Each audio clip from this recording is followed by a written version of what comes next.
tous, alors aujourd'hui je vous apprends comment utiliser Gamma. Alors la première chose c'est d'aller sur gamma.app. Donc normalement si vous cherchez sur Google Gamma AI, il devrait apparaître le premier ou le deuxième, c'est gamma.app. Donc vous cliquez dessus.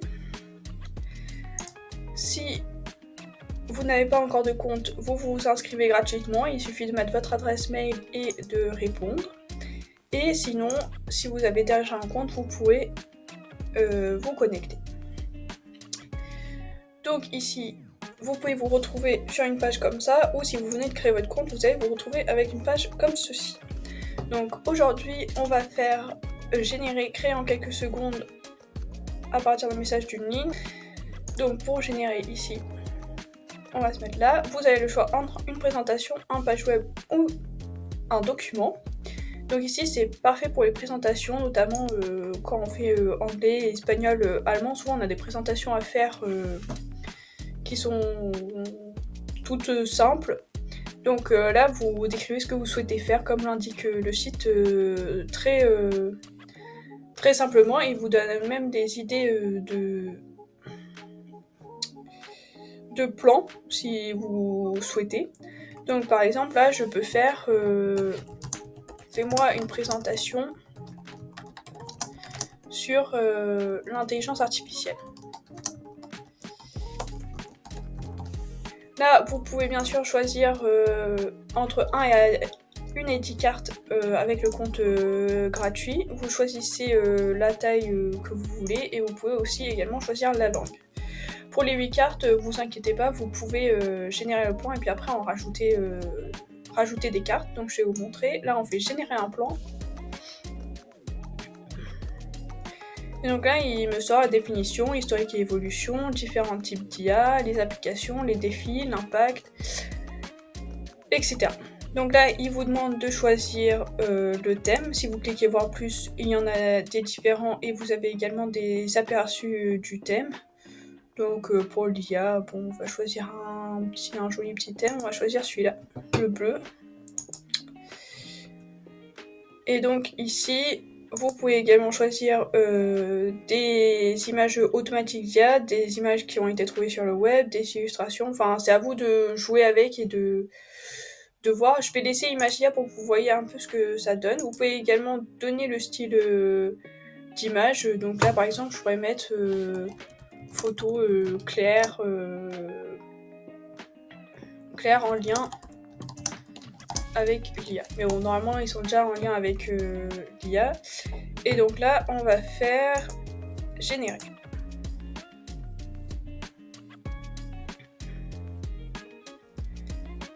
Et donc là, il me génère tout seul.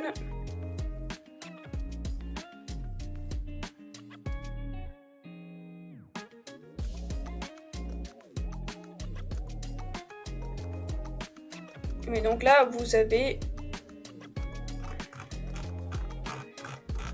8 cartes qui ont été créées sur l'intelligence artificielle. Si vous voulez pas que cela se voit, vous pouvez très bien le supprimer. Vous pouvez bien sûr modifier le texte, là rajouter ce que vous voulez. Pareil pour les titres. Vous avez plein d'options différentes qui s'offrent à vous.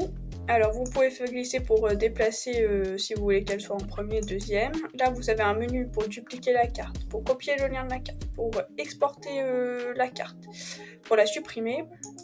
Et là vous pouvez demander à l'IA d'améliorer l'écriture, corriger l'orthographe et la grammaire. Après faites attention, vous avez un nombre de crédits limité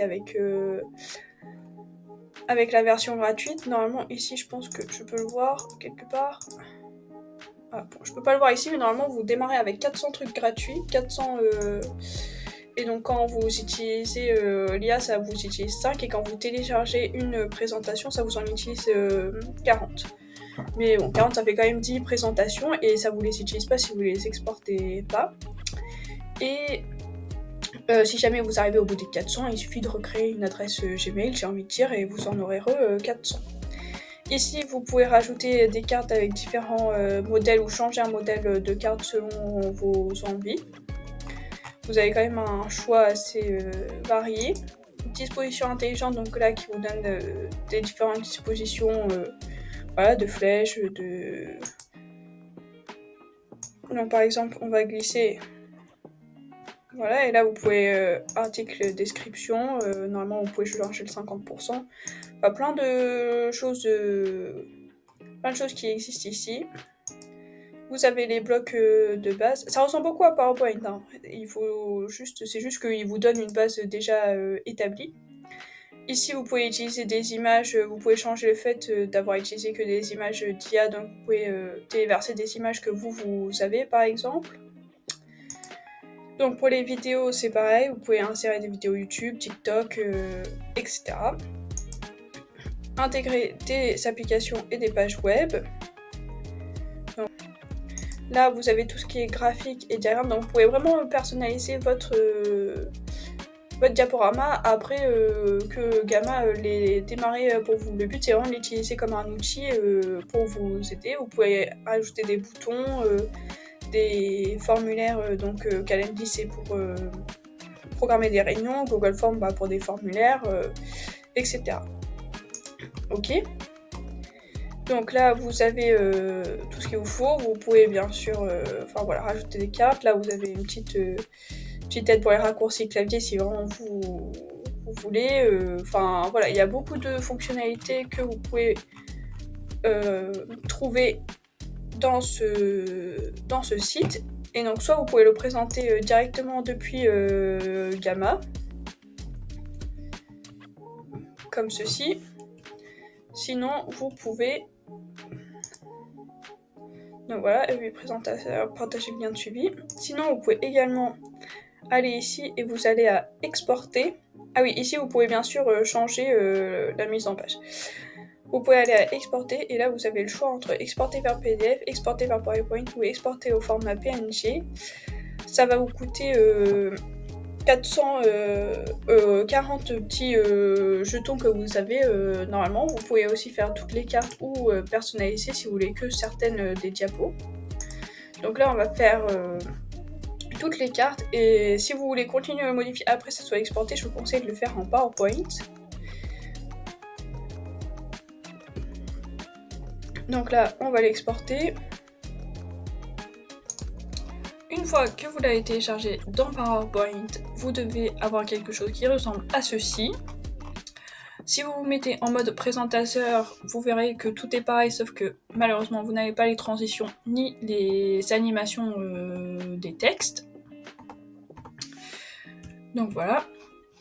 Une petite chose qui peut être pratique, ce petit Made with Gamma, vous pouvez tout à fait l'enlever en allant dans Affichage, Masque des diapositives, et alors là, dans Masque des diapositives, vous l'enlevez. Malheureusement, ce n'est pas sur le masque maîtresse, si certains d'entre vous connaissent bien PowerPoint, donc pour être sûr qu'il n'apparaît sur aucune slide, il faut continuer sur toutes les slides et les enlever, et une fois que cela est fait, vous ne les avez plus du tout. Donc voilà, j'espère que ce petit tuto vous aura plu. N'hésitez pas à laisser vos avis dans les commentaires, à me dire quel autre tuto vous aimeriez voir, et on se retrouve très bientôt pour un prochain tuto.